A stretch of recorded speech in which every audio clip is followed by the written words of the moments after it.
একা থাকা মানেই কিন্তু একা হওয়া নয়। একা থাকা মানে নিজেকে খুঁজে পাওয়ার এক দুর্দান্ত সুযোগ।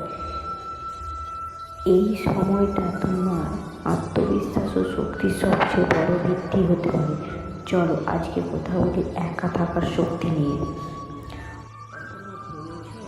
এই একাকিত্ব আমাদের সেরা শিক্ষক হতে পারে। জীবনে নানান ঝামেলায় আমরা নিজের পরিচয় হারিয়ে ফেলি। একা থাকলে সেই হারানো পরিচয় বা আবার ফিরে আসতে পারে।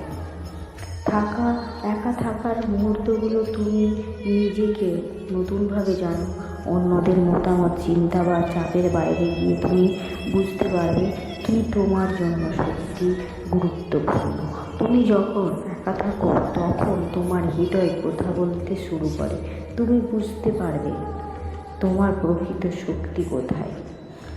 একা থাকার সময়টাতে তুমি প্রকৃতির সাথে আরও একান্ত হতে পারো। তোমার ভাবনা মতিকে বুঝতে পারবে। আমাদের চারপাশে পৃথিবী এত সুন্দর, আর কখনো আমরা তা পুরোপুরিভাবে অনুভব করি না, কারণ আমরা অন্যদের চিন্তা নিয়ে অস্থির হয়ে থাকি। একা থাকার মাধ্যমে এই সুন্দর জগতের সাথে এক হয়ে যেতে পারো। তোমার শক্তি, নিজেকে ভালোবাসো, নিজেকে সময় দাও। একা থাকার এই যাত্রা তোমাকে নতুন জীবন দিতে পারে। মনে রেখো, তুমি একা নেই, তুমি শুধুই নিজের সঙ্গেই আছো, এবং সেটা সবার থেকে ভালো হতে পারে।